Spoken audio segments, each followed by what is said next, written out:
This week, Patrick Ijima-Washburn shares his research on mermaids and mermen in manga, especially those by Kazuo Umezu, Rumiko Takahashi, and Osamu Tezuka. What points are the creators trying to make by writing about merfolk? First, if you appreciate the work we do on Deconstructing Comics and our other podcasts and want bonus content, we'd love it if you'd support the show at patreon.com/deconcomics for as little as $2 a month. Our monthly issue-by-issue look at 1960s Amazing Spider-Man comics is available to patrons, chipping in at least $4 a month. Check out our goals and rewards and pledge your support now at patreon.com/deconcomics. This is Tim. This is Patrick. And this is Deconstructing Comics.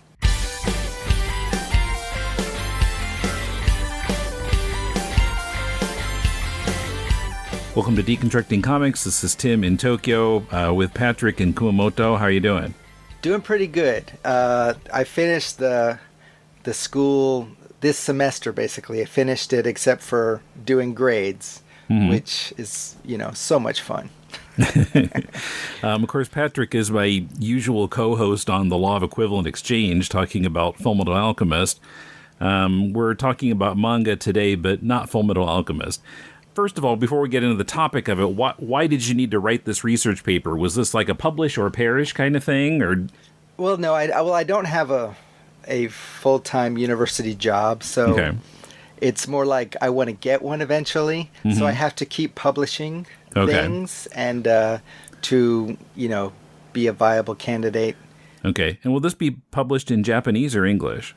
So so far all the research that I have published has been in Japanese, but I decided to publish on this particular topic in English. It will be out and available for the regular guy on the street who happens to be into comics research in the International Journal of Comic Art. Okay. In the next issue, which I'm guessing September is when it will come out. Okay. So tell us what the topic was and why you were interested in that topic. I'll lead up to it. Basically, I spent my first year or so focusing on Oni, the Japanese demon, devil, goblin things. They go bump in the night. And I kind of focused on that from the larger topic of horror/weird manga. And I kind of focused down on those two, like on Oni, because two of the top manga at the time both had Oni as the antagonists. And that was Demon Slayer and Kimetsu no Yaiba and The Promised Neverland. Both really good comics in different ways. But what I noticed when I was reading both of these comics is that I was studying monster theory. I was looking into that. And everything that I was coming across in monster theory, it was like I saw this in both of those comics. And so I thought, okay, I'm going to apply monster theory to these Japanese comics and see how good a fit it is. And it was a pretty good fit. So after that was over, I was like, I never want to see another Oni again for a while. Explain what monster theory is, because I keep forgetting and our listeners might not know. Sure. So basically, there's always been like a scholarly interest in monsters. Even like from the Middle Ages, there have always been people trying to get their head around these so-called monstrous races that, especially at a time when they believed they were real, there was all kinds of discussion of, do they have a soul? Can they get a soul?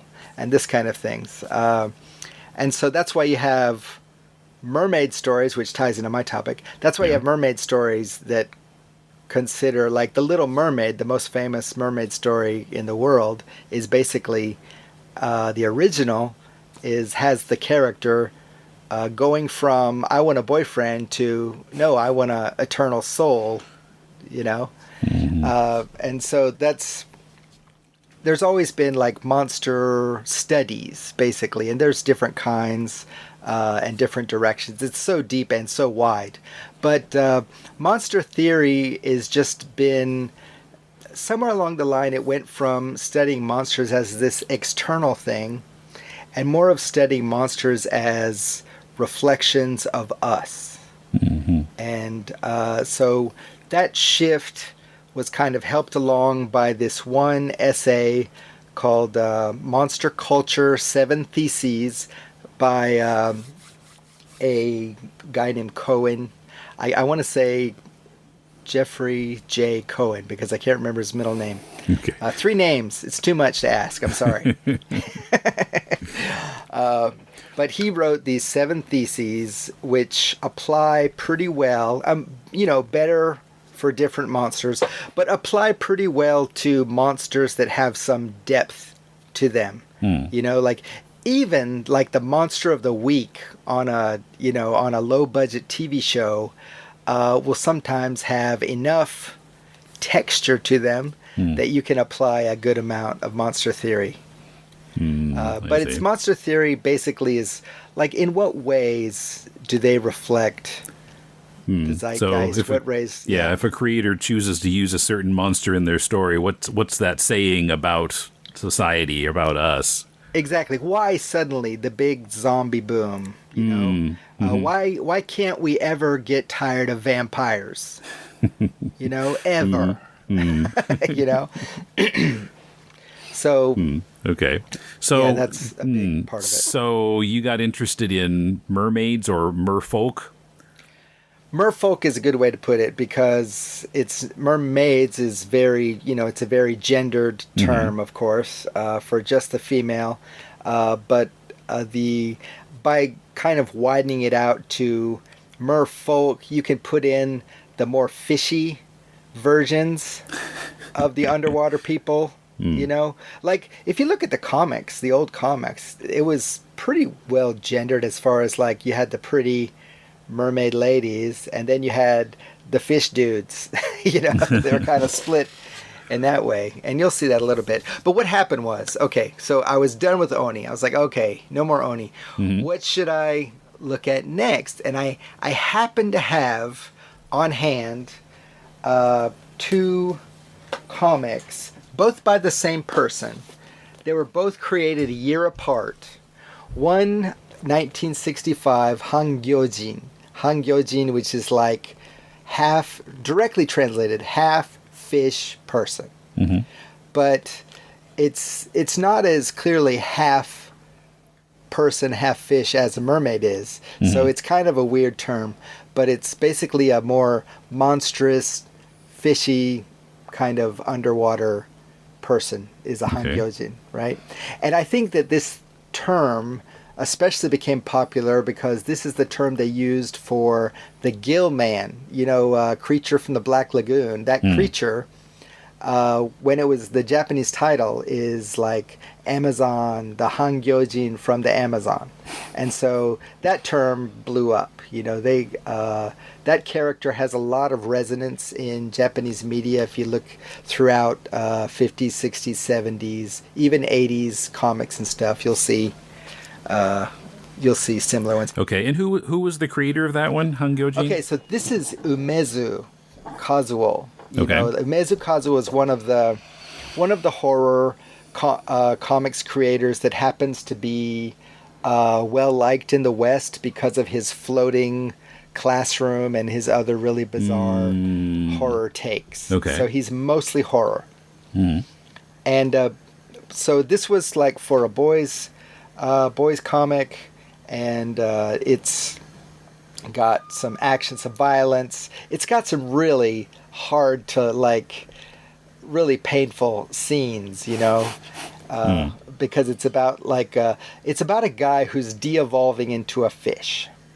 All right. Okay. And so what he wants to do is he looks at this other scientist's research about how this is the fate of humanity because we're of overpopulation, and that we're ruining the land we live on. So we're going to have no choice but to live in the sea, or the land's going to sink, or something like this. Okay. Right? So it's horror with an environmental message.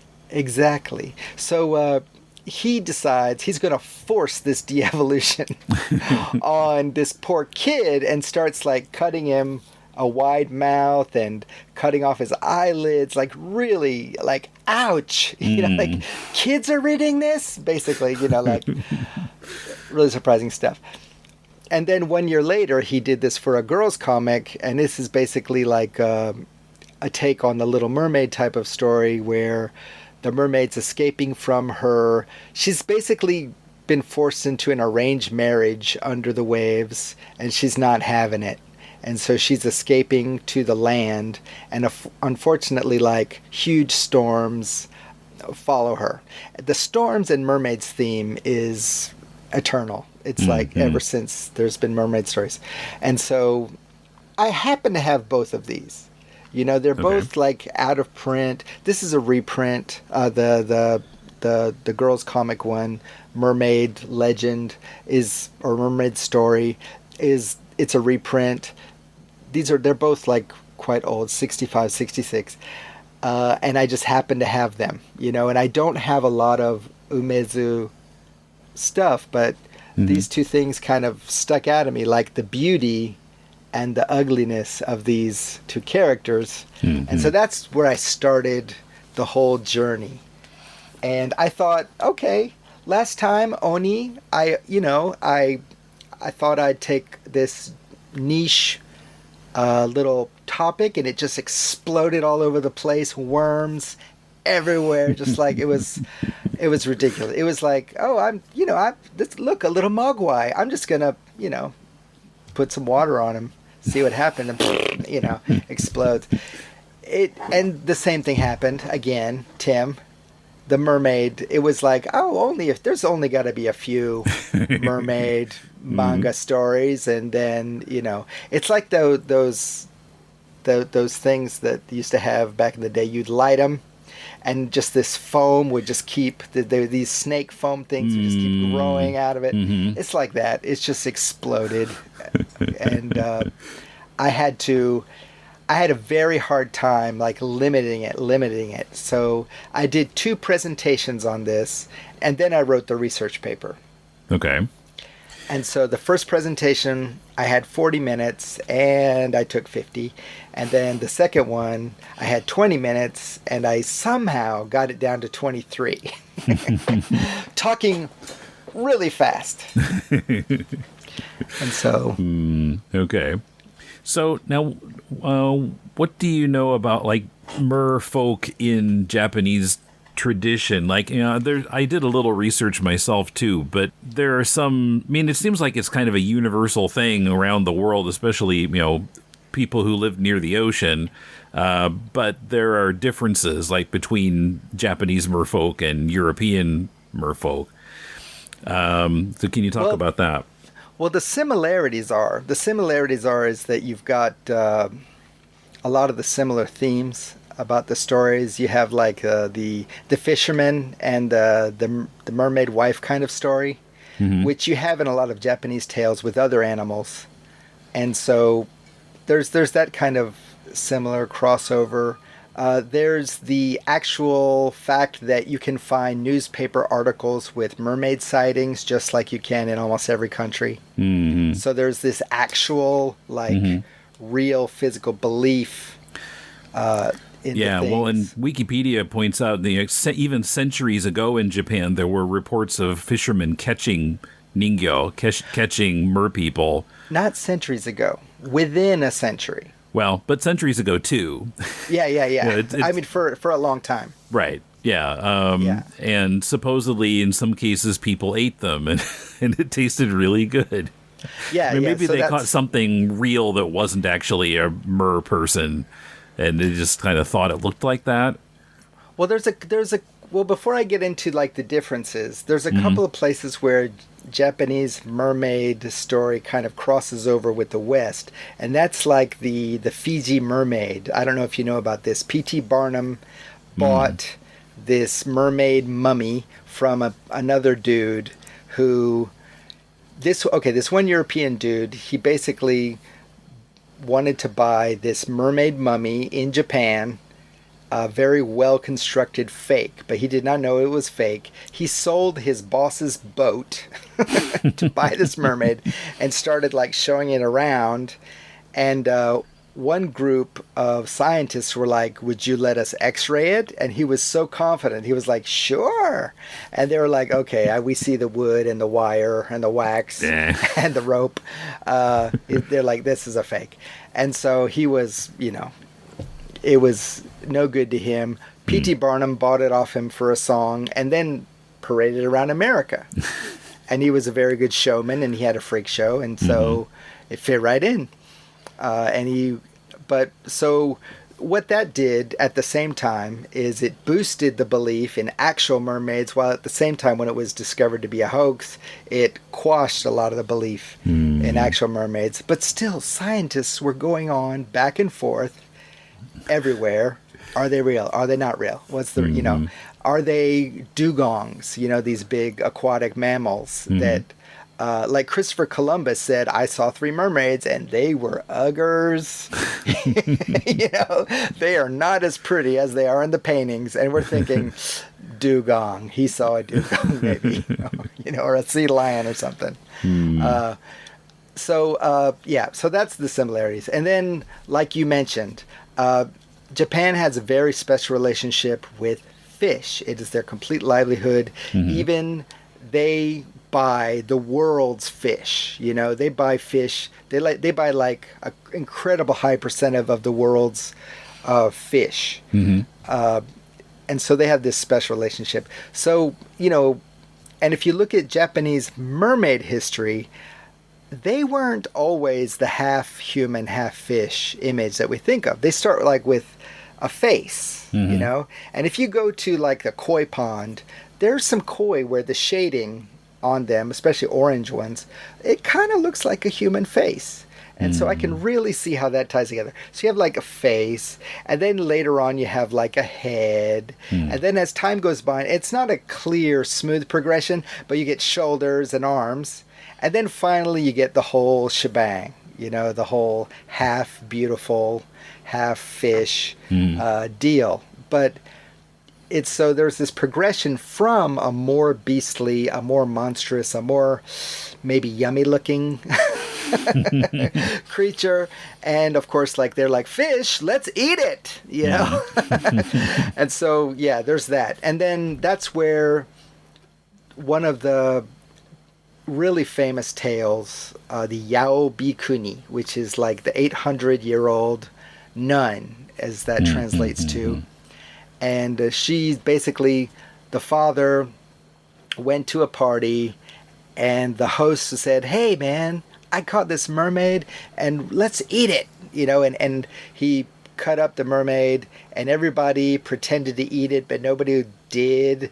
But this guy kind of put it in his pocket and went home, and his daughter said, "Hey, where's my... You're coming home drunk. You're supposed to bring home a gift. So where's mine?" And she reaches in his pocket and snarfs it down. And she doesn't age. And so she goes through her, like, she gets married, she has kids, whatever. But then she outlives her family. And she does this several times and becomes very, very sad and depressed. And so she becomes a nun. And, I guess one of my theories is that maybe she went around Japan to kind of, as a warning, to let people know, be careful. Don't eat mermaids. Don't eat mermaids, and, don't wish for immortality. It sucks. So that story came through, right? And I did not know that was a Japanese legend, because I came across it first in Takahashi Rumiko, of Urusei Yatsura alum, and Maison Ikoku and Inuyasha. Her mermaid series, her mermaid saga, as it's translated as, has that story in it about these people who eat mermaid flesh and live forever, and that's the theme of a lot of these short stories. And I always thought that was her creation, 100%, had no idea, until I came across, on this project, I came across this other manga which touched on the eating the flesh. And I was like, that's curious. Here we are again. with people eating mermaids. And becoming immortal. Well, in this case, it has a different function. Okay. It's and that's in the manga called School Ningyo. Ningyo is Japanese for mermaid. So school mermaids, and in this there's a special spell, and you thing you say, and then mermaids appear at your school, and you have to chase them down, and they're all wearing like Showa era school bathing suits, and they have, instead of their name on a plaque, they have like their first letter of their family name on their swimsuit. If you catch them and eat their flesh, then you can get the love of your life, or you can get somebody to, you can. It's acts like a love potion. Okay. So if you catch an N, if you like a kid named Noda and you want to get his heart, you do this thing and you mercilessly destroy a mermaid and eat their flesh, but you get a boyfriend. So okay. Yeah. So that story kind of tied things together, and I was, because it's a more modern story, I saw a lot of the monster theory themes kicking in, and then I decided to go back and look at what other mermaid comics are there, and then there's a bunch, and it's all the way back to Tezuka. Mm-hmm. Like Tezuka did like 3 different mermaid stories where the mermaid is the main character. Mm-hmm. And I was able to kind of use that as my base, and then compare a lot of other comics to it. Mm-hmm. But so many themes. I mean, just so many themes that will fit like almost any mermaid comics, except with the Japanese part in there, you have more of the monster aspect, and you have the eating aspect, which is a whole nother thing to unpack. But like when I looked at like the kind of comics that came out about mermaids for America, especially like in the 40s, 50s, 60s, 70s even, mostly humor. So mostly there was a lot of one-panel gags and short story gags about mermaids, right? Yeah. But in Japan, it's mostly horror and weird. Yeah, related. That's really interesting. We don't think of mermaids as being scary. Well, nowadays, because you have like some films coming in from Russia where they have the rusalka, which have always been kind of scary mermaids, and then you have the like going back to Ulysses and the sirens. The sirens, who weren't originally fish people; they were bird ladies. Mm-hmm. But in the Middle Ages, when basically the Catholic Church decided, oh no, mermaids are now going to be our symbol of sin and lust, and so that's why you can see carvings of mermaids in all these old European churches and stuff, where it's the two-finned Starbucks mermaid. If you pull back all the way, where she's going, "Come and get you some," it's it's. So they were like coffee, right? That's right, exactly. So like people would go into church and they would see breasts and this sexual imagery, which there's no other like representation like that in the church, where it's like, these are really sexy, come and take a look at them, but don't you but beware of these, You're trying to dissuade me from this? Yeah, so it's a really good monster, like a really good textured, in other words, it has able to have lots of meaning, and you're able to pull a lot of meaning from it. Usually will have a history. It'll usually be a monster that's adaptable, like it doesn't have a very specific form. And like I said, the Japanese mermaid has it evolved over time. And then even like the Western mermaid, you've got two-tailed ones, and they have different purposes, different stories. Sometimes they're married to humans. That usually doesn't end well. Whether it's the West or the East. But in the East, it's more like when the wife, like if you see her bathing and she's in her true form, you've broken the promise, and she runs away forever, and that's life. But like in the West, it's more like sometimes the husband will go after, or there's an ending or a further continuation of the story. But in the East, it's more like, oh well, it's life. Or if it's Disney, she gets her to be human and to marry the prince, and she gets her cake happily ever after. Too. Exactly. Even when they're sequels. Well, then they put out sequels, and she's still got a fishtail, I think.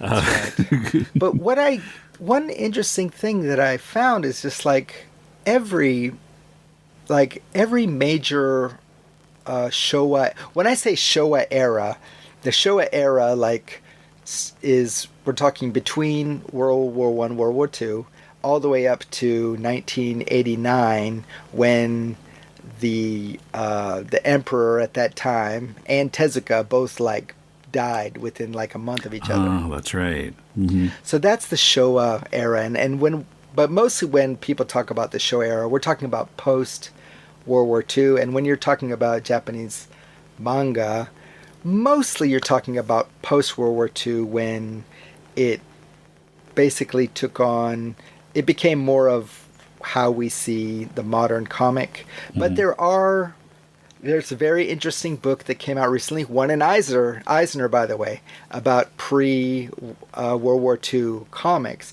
And I used it in my comics history class this year, so I was very happy to see that Ike Egner won the Eisner for that. Good for him.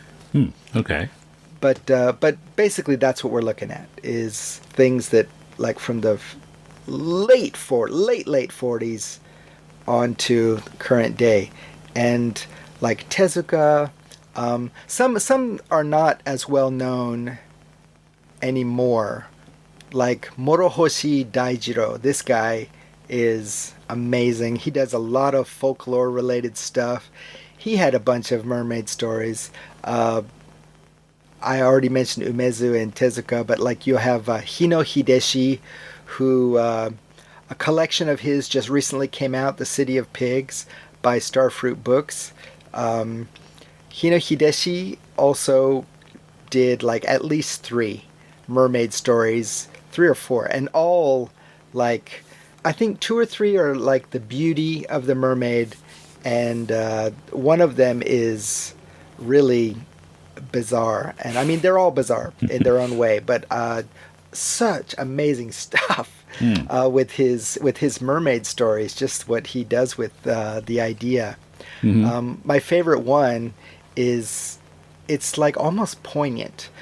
The guy writes some really, he can draw some really beautiful women, and he can also draw some really grotesque stuff. And it's in a cute paradigm, but still grotesque. It has the very overlarge heads, big eyes, but then, which is kind of cutesy in a Sanrio kind of way almost, but then you've got guts and blood. And so, but in this one story, this little girl, she's living in a highly polluted area, but she's so little. She looks at the ocean and sees the oil film, and just oh, rainbows, and all the mutated fish are all different colors, and she's they're beautiful. And her dream is to one day, she wants to become a mermaid and swim among the colorful fish. And what happens is she gets her dream in a way. From our point of view, she looks hideous because she becomes mutated and warped, but she becomes able to live underwater, has a fishtail, and she's I'm beautiful. And but it's not her saying beautiful. The narration says that she's beautiful. When objectively we're looking at her and we're thinking, beautiful? But so she gets this way because of the pollution? Yes. Okay. Yes.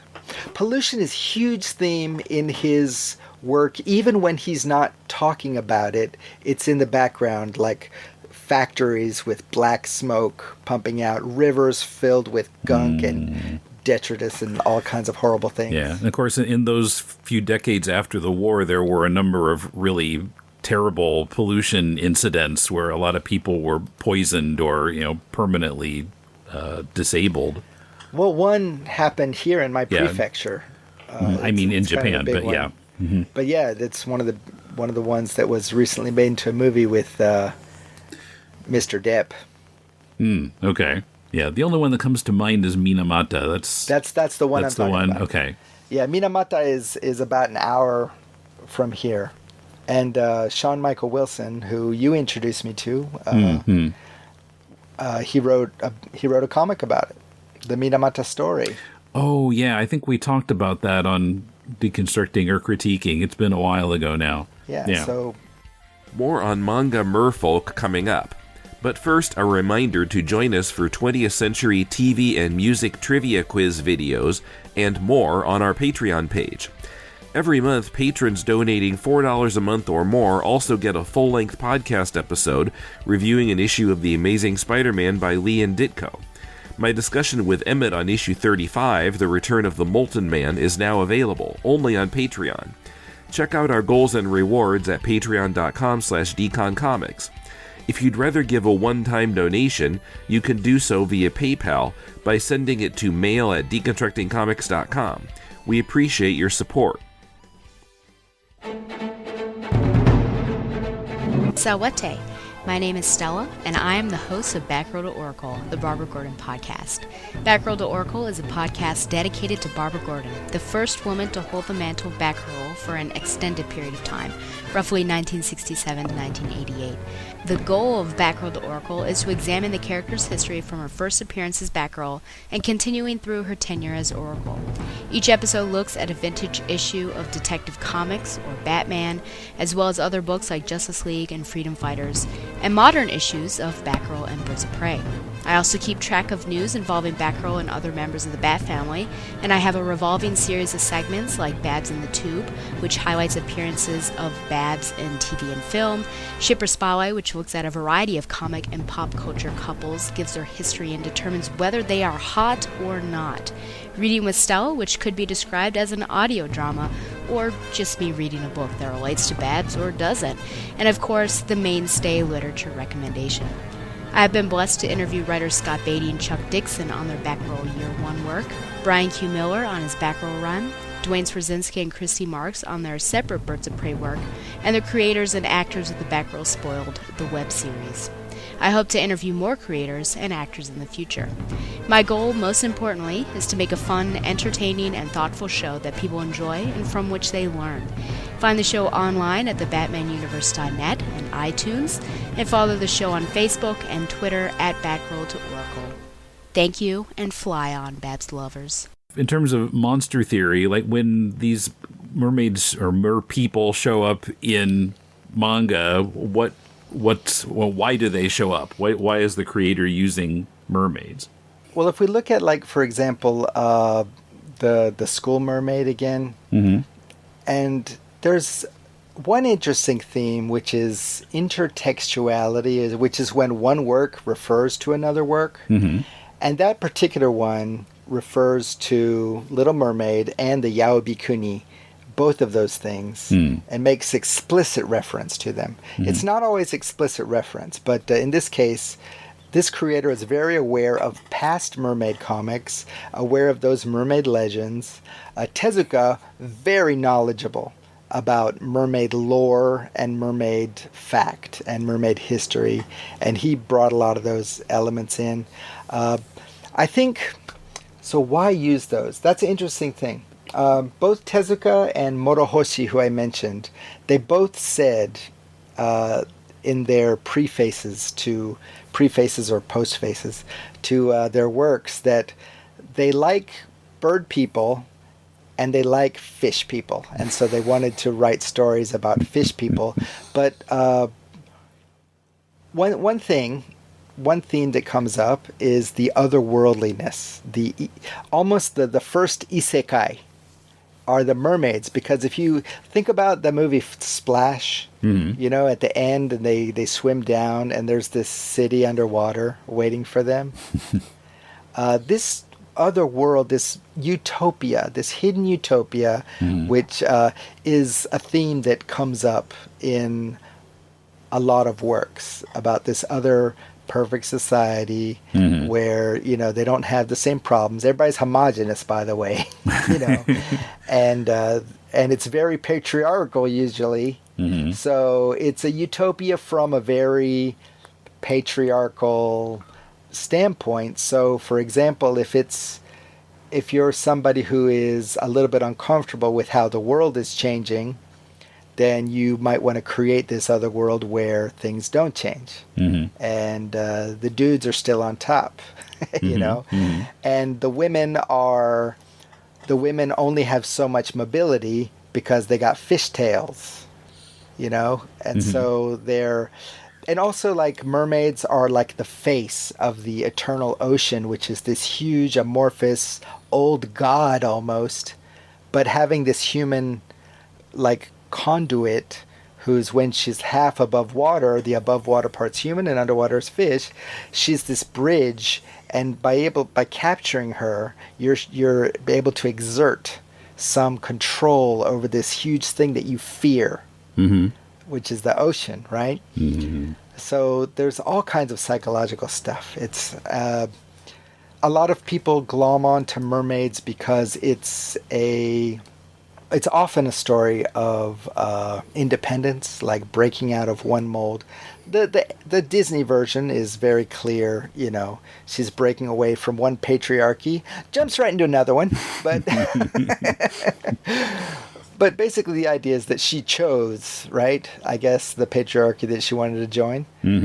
It's that liminality, that kind of other placeness, that edge, that outsider equality, has a romantic appeal to it, and also a thrill to it, a fear to it.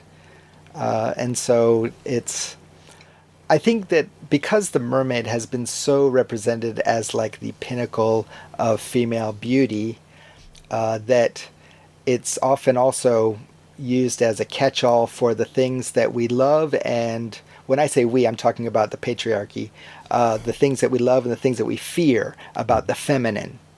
So it's like the perfect feminine, feminine monstrous, as several scholars have talked about, like Kristeva and Barbara Creed. These people, they're written some very interesting stuff about the woman as monster. So there's so many things. It's like a monster, like a demon, like a Japanese oni, and like this mermaid thing. They are so flexible that you can write onto them whatever you wish, almost, you know, and I think that's what gives them their longevity. That's why we still have mermaid stories coming out. I think more. I mean, you're always going to have the romance kind of angle in Japanese comics for the mermaids, but still a lot of interesting theories are. Not theories, but a lot of interesting themes are being brought out in Japanese manga about mermaids. There's a current one where the mermaid realizes that she loves sushi, and she's like, "I'm sorry, but you're delicious," and she's eating sushi. Like that's the whole comic. I'm so sorry, but you're so good, especially with a little bit of ginger on there. Oh man, you know. So you know, the mermaid is often like the merfolk. When I say mermaid, unless I'm really talking about the feminine, I really want to say the merfolk. Sure. Merfolk have often been a really good like example of what monster theory calls category crisis. So it doesn't quite fit in one category or another, and so even a lot of trans activists have used the mermaid image because it's a good representative of like what is questioning, what is the true form. In School Mermaid, there's one conceit. Basically, to say the spell and to get the mermaids to appear, you have to be a girl. Okay. Boys tried it, didn't work. You have to be a girl. One boy who has feelings for another boy in his class, obviously his sexual orientation is gay. And so but they don't write it as he's gay. They write it as inside he's a girl. And so he's like, well, I want to see if the spell works. And it totally works for him. And he's able to see the mermaids. Now, one thing that happens with these mermaids is if you don't catch one and eat the flesh by the time the sun comes up, you become one of the mermaids. And so that's what happens to this character. He becomes a mermaid, wearing the bathing suit and everything, and he's obviously now physically also a girl. Okay. And so I thought that was a very interesting expression of, kind of commenting on.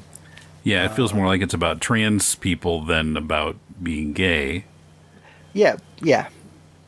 So whether that was the intent or not, that's what it comes what I'm out talking as. about, of course I'm talking about those are two different things, right? His sexual orientation is he likes boys. And then gender is female. I mean, he obviously wanted to present. Now I'm saying he, but now he's in the comic. Now it's she. Now it's she. So I don't mean to misgender the character. Well, confusing, yes. So it's not like a very deep exploration, but I think touching on it is itself, it's a start and it's interesting, and everybody kind of accepts it, and I thought that's. A really interesting part of it is that it's like this whole, the whole world, this other world, this whole set of rules and everything that governs this mermaid other world it's all been created by a character. So it's whether the reality of it, the naturalness of it is maybe at question, but without making that specific rule, it did transform the character to the expression that person mostly wanted to have. So that was it was a curse that worked out, in a way. Okay. So besides the fact that there were just so many mermaid stories, did anything surprise you about what you found in your research? Well, yeah, I was overwhelmed by the huge number of things. I was very fascinated to find how knowledgeable most of these comics creators were, and how deeply they thought about the themes that connect with mermaids. Like a lot of the things that you see. If you want to compare movies, it would be like Little Mermaid and Ponyo. You could compare those and come across with some interesting things. All the themes are there. Like in Ponyo with the storm, it's like mermaids bring storms. And but she's more like of a Han Gyojin type. But her mother is like the typical mermaid type. That was a good question. Let's see. I think, like, for example, Takahashi Rumiko's Mermaid series is a really good exploration of the immortality theme, of course, but also she really focuses on mermaids as monsters more than anything else. But still, subtly, the other themes of beauty and are tied in, they're woven in, but they're very subtle. So when you're reading it, you're not thinking very like from a folklore angle that much, but all the things are there. And it's the same thing I came across with these modern Oni comics, is all the key features are still there. They're still alive. And that's why these monsters are so useful, I think, is because they're so layered, so textured that you can. I never thought about the mermaid as anything deep as a kid. No. I remember the Night Gallery episode. Do you know that show, Night Gallery? Not really. I was going to say your parents probably didn't let you watch it. It was possible. Like the color, like 1970s version of the Twilight Zone. Rod Serling would come out. It would be a gallery of paintings. He would introduce a painting, and there would be like 2 or 3 stories. for each for each episode. And there was one story where a guy caught a mermaid and he wanted to be with her, but because she had fishy parts, very hard to have sexual congress, but they didn't say that, but that was the point. Well, yeah, in the 70s you couldn't say that, but that's right. So he wanted to give her legs, and so he found a way to give her legs, and he gave her legs, and you see her walking up the beach, and then the camera pans up, and she's got a fish head and a fish top body, and it was like, what? It was this is how like did he accomplish that? Great EC Comics, type of deal here. And so I think maybe that was stuck in my mind when I started on this about the creature people. And well, one thing I think surprised me is that when I was looking back at even the early Tezuka stuff, how even though some lines were perhaps a bit outdated, like the gendered, always his mermaids are like, the males are like this, the females are like this. Where in Takahashi's stuff, there's no, the mermaids, the actual mermaids, they're all female, so you don't really get to compare it to anything. But like the monsters that you become if you eat the flesh, if you're one of the lucky ones, maybe lucky, you'll live forever. But if you're not, you'll still live forever, but you'll be a big old fish monster. Those fish monsters basically non-gendered, so I thought that's kind of a interesting progressive idea. And so she kind of is beating against that. There's a lot of like patriarchy, fighting against rules, fighting against like a stronger societal engine. A lot of those themes kind of come in there. But some of this stuff is actually back in the early Tezuka stuff. There's some progressive things happening there. There are some things that are like way out of date. Like in the Pee-Pee one, he did one called Pee-Pee-chan, and this is like 1951 or 52. And but in that, Pee-Pee he's a human, but he's been genetically like morphed into a mermaid thing, so he could live underwater to avoid overpopulation. Is that theme. Okay. Tezuka read it in the paper that there was a projection by the year blah blah blah, we're not going to have enough land in Japan. And so that's why he wrote this story. Little do you know there'd be falling birth rates, but anyway. yeah. But the Pee-Pee-chan, his character, this character does kind of act as a bridge between the fish and the humans, but when he wears human clothes and hides the fact that he has a fin tail, he has perfect free mobility on this ship, except for the fact that he's a kid. Whereas there's this opposite character. She's a human that's been kidnapped and brought undersea and forced to wear this mermaid bottom, like this mermaid fin, and she has no mobility whatsoever, and also she has no like personal agency. And so that's kind of like the outdated part. But then, but just the fact that the Pee-Pee-chan is his use of agency, even being like an outsider and somewhat monstrous, is quite interesting.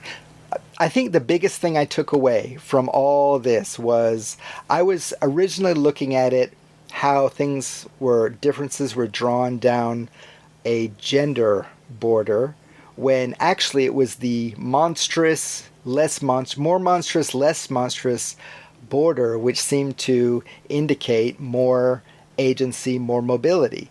The more monstrous you are, the more freedom you had. So let's all be monsters, yay! Exactly. I thought, oh wow, I was totally like my approach. I ended up having to shift it, 90 degrees to draw my lines a different way, because I did a chart, and you can see all these merfolk characters, and the monstrous ones you kind of assume that they're male, but I later point out that nope, everything here is female, and it's the more monstrous ones have more mobility on land, have more mobility underwater, have more agency, ability to affect things in a huge way, while the more traditional, more human-like mermaid characters have less mobility. A lot of it's being confined, being captured. In order for them to get mobility, they have to sacrifice their voice, or they have to sacrifice. And your voice is basically your identity. So like there's this sacrifice in order to enter into, the realm, the world of men. Right. Well, there's a Little Mermaid too.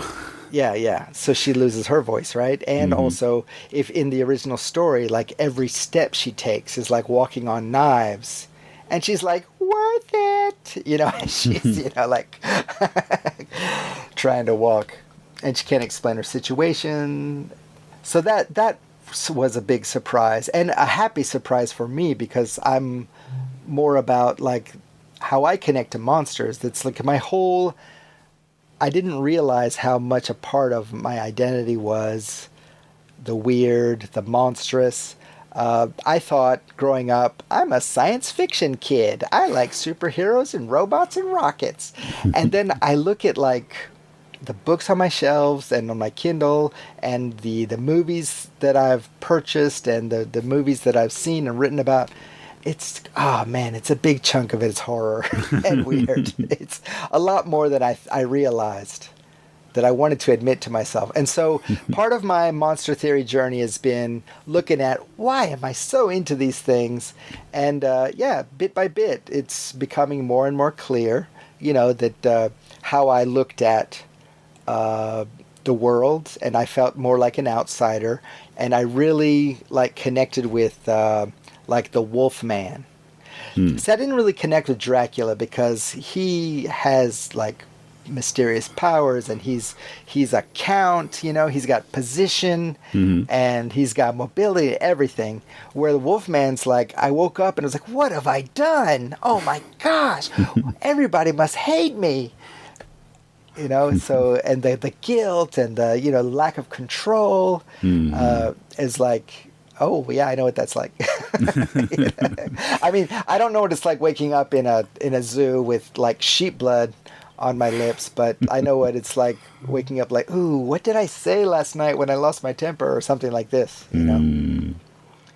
So there's a lot more, sympathy, empathy with the monstrous, I think. I think whenever I watch a horror movie, depending on how the monster is portrayed, I can often find something to, like, well, he was bullied, so,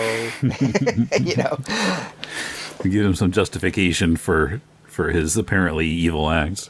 Yeah, at least that guy should die. Come on. Like, I'll give you that guy. Don't kill the final girl. She didn't do anything wrong. Or she's really sorry, so don't kill her. But kill that guy. Okay, and so where can people find this once it comes out in maybe September? So I guess the best thing to do is do a search for International Journal of Comic Art. I think it's probably available online. It's only available in print.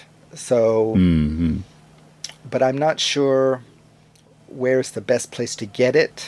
When I did a review of a comic for them one time, they sent me a copy. That's how I got it. That's probably the harder way to get a copy. To be the author is kind of the harder way. Yeah. But do a search. I mean, I'm sure that it's on the webpage. They'll hip you to what is, they'll Kenya to where to get it. But it's, it'll go. The comics that I did not talk about in that are mostly the Morohoshi comics and the Hino comics. These two creators I would love to touch on. And I didn't really touch on the school mermaid story much in it. There was no space. The topic went so deep that with the Tezuka, Umezu, and Takahashi was plenty. It was plenty. And I have I'm really careful, like what my next topic is going to be. I'm going to like hone it down so small. Do you have a new topic yet? I don't. Okay. I'm taking a break. June, when I had a presentation and the deadline for the English paper. I had the presentation in Japanese, and I had another big deadline. So it killed me. Killed me. I was so sick. I thought, this is COVID. It wasn't. But that's how bad it was. So luckily I recovered. But I'm like, I need a break. And so you get an immunization for that. That's right. That's right. And my room suffers when I have like all here, I've got this isn't even supposed to be a bookshelf. This is my desk, but it's become a bookshelf of mermaid comics. And so now I can I think I'm going to do one video on my Gaijin Guy channel about like my top 10 mermaid comics. And so if you look for Gaijin Guy on YouTube, you'll find I'll be putting that out for sure. Okay. And then I'll be able to shelve these suckers, and I can start cleaning up the mess that has become my office. But yeah, get some mileage out of them since they're there. I know. I got to get one last squeeze, and then I can put them back into the deep, dark ocean.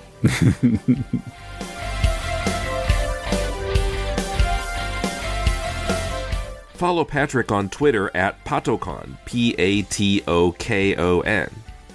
You can help the Deconstructing Comics family of podcasts by joining us on Patreon at patreon.com/deconcomics. And go to deconstructingcomics.com to connect to us on Twitter, Facebook, or YouTube, to shop on Amazon to support the show, and to find links to subscribe to the podcast. Our theme is by J.B. Anderton. If you're looking for some constructive feedback on your comic, send it to us and we'll critique it on our spin-off podcast, Critiquing Comics. Send it to mail@deconstructingcomics.com. We'll read it and record our critique. Next week, we discuss Suzanne, a new graphic novel by Tom Humberstone about 1920s trailblazing tennis star Suzanne Longland. How did she change the game? Why write a book about her? And how did the author trim Longland's life down to just the right pieces to use in the book? Jason and I review the book, and then I talk with Tom Humberstone about making the book. That's next week. Till then, this is Tim, and thanks for listening to Deconstructing Comics.